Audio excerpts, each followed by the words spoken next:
What if I told you that just a ball of yarn like this could reduce stress, improve your memory, train your brain, and even prevent cognitive decline? Studies show that manual craft like crochet can considerably reduce anxiety, improve your focus, and also trigger dopamine in your brain. A famous Brazilian doctor called Drauzio Varela shared this video on his channel, where he says that the moment we stop using our hands, our brain starts to slow down. So if you're one of those people that just spend hours every day simply scrolling your phone, this video is for you.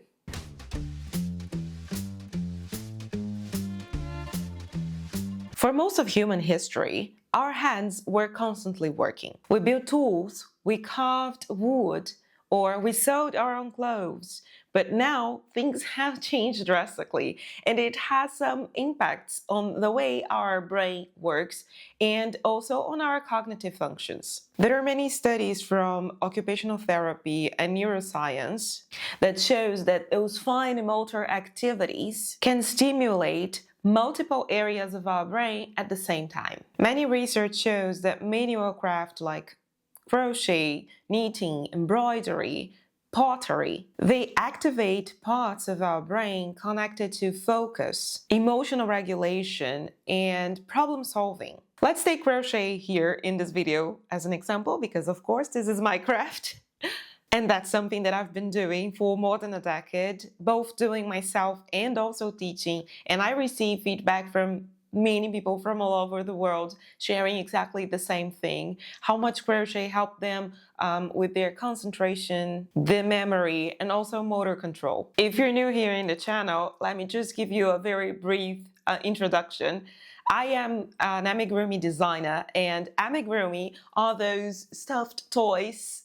They are super cute and they are made with the crochet technique. I started doing those in 2015. So yeah, it has been a bit more than a decade, and it all started as a hobby for me. I needed an outlet from my previous work, which was I worked in the military as an air traffic controller.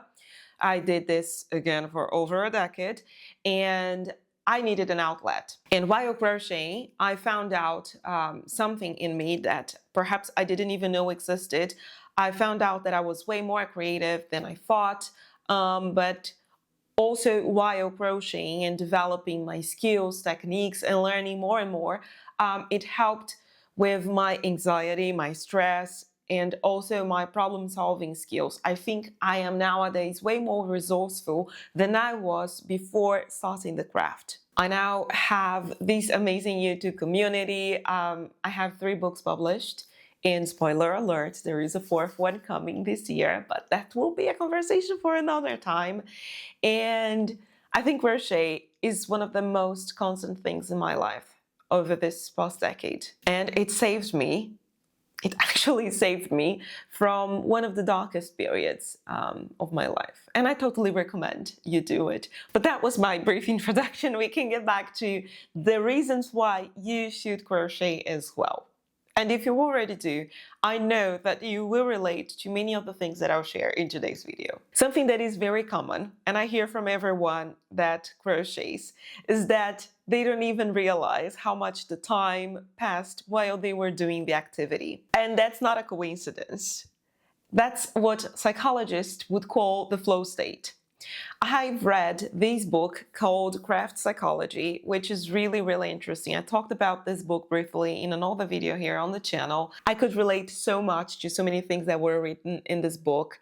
I am not a psychologist myself. I am an educator. I have a master's degree in teaching, learning, and media education. As an educator, and of course in my master thesis also, I thoroughly studied this flow theory, and that's why these topics are so familiar for me. And of course, I again studied educational psychology. So you can clearly see how much I like this topic, and this is something that I love talking about and reading and studying. But talking about this flow state that we all feel when we are crocheting and suddenly 2 hours pass, then you don't even see that. This flow state, it happens when the task is challenging but not so overwhelming, and therefore it requires your full attention. And honestly, crochet is perfect for all this, because When you're crocheting a cute panda like this one that I have in my hands, it's one of my most recent patterns, by the way, you're counting stitches. You're following an instruction. You're reading the instructions and you're executing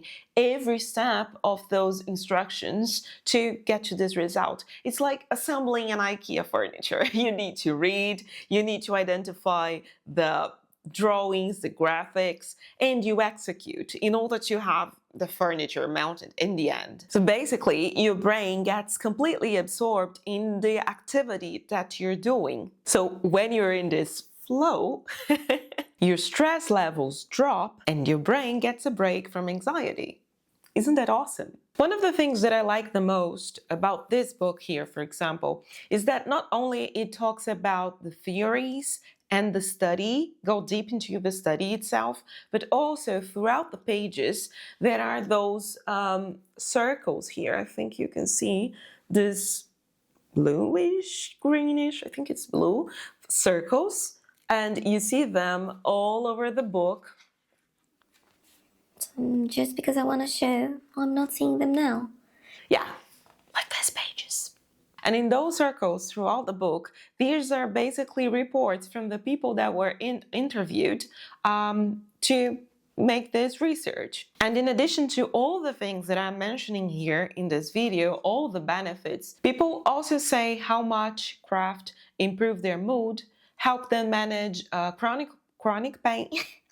This word is so difficult for me. And also cope with depression, which can easily be explained by the fact that the repetitive movement of stitching while we are crocheting, it can actually help regulate our nervous system. It's very similar to those breathing exercises and mindfulness. And honestly, I can feel it. I don't know about you, but I am pretty sure that if you're crocheting, knitting, or whatever for a while, you know the feeling that I'm talking about. Every time I have a stressful day, I look forward to get back home and simply sit on my couch and crochet. Even if it's like for 10 or 15 minutes, it doesn't need to be a full hour of deep concentration into the craft. It's just a few minutes for me. It helps me concentrate. I forget the whole world around me, and it helps my breathing as well. I tried meditation before and I never felt like it fully worked for me, or perhaps I didn't do it right, but craft is the one thing that helps me.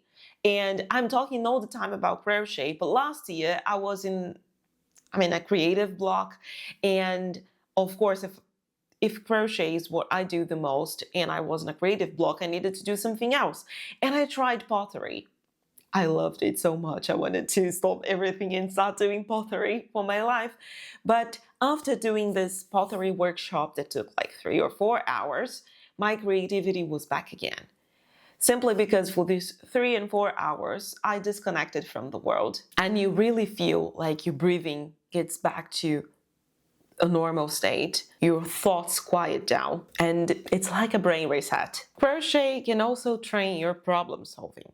That was one of the things that I mentioned before in this video. And I know that for some people, when they look at an amigurumi like this, it might seem simple for some. But as you start crocheting, you see that there are so many tiny puzzles for you to get to understand the whole craft. Why are my stitches leaning to the side? Or why I see stuffing coming out of the amigurumi while the designer's toy looks so closed and tight. Why do I suddenly have 47 instead of 42 at the end of this round? And I know that you'll understand what I'm talking about here, because it feels like every project you learn something new. You adapt, you adjust, you experiment. And while you're doing all this problem solving, you actually build cognitive flexibility, which basically means that your brain gets better at adapting and thinking creatively. Another interesting thing about crochet is that it connects people. It might look like a solitary hobby because you're in your home simply crocheting, watching TV, but it's actually incredibly social. And crochet communities exist everywhere. Online forums, YouTube videos, some designers have their own communities. I have my own community on Patreon that I love so much. There are communities on Instagram, all social media, and also local physical communities. I met some people here through crochet, which for me is amazing because I'm a Brazilian living in Finland, and that's a way for me to connect with local people here. And actually, in this book from Dr. I don't know how to pronounce, she's Danish. Dr. Annie Kierkegaard. And studies in psychology says this, and I think this is pretty obvious for everyone, that social connection is one of the things that are most closely related to happiness and well-being. I started this video talking about Dr. Drauzio Varela, which is the Brazilian doctor, and I totally recommend you watch his video. It's very short, just 2 minutes, 2 minutes and a half. And even if you don't speak Portuguese, just activate the feature here on YouTube and you can translate to your own language. There are many languages available now, and you can hear from him. If you don't believe me, or you're still in two minds about this whole craft crochet idea, listen to him. And even though, there are lots of hobbies that, even if they are manual, they are still pretty much dependent on the screens, and crochet can be one of them, because sometimes you might have a book or written instructions in your own hands, and sometimes you buy patterns online or YouTube video tutorials where you need the screen to follow the instructions. But still, you have something growing in your hands, and this is already good enough. Because as you advance in the craft, you'll see that just sitting there crocheting can sometimes be boring. I'm talking about myself, since I've been doing that for such a long time and I'm an advanced crocheter. I crochet watching YouTube videos or TV series or documentaries.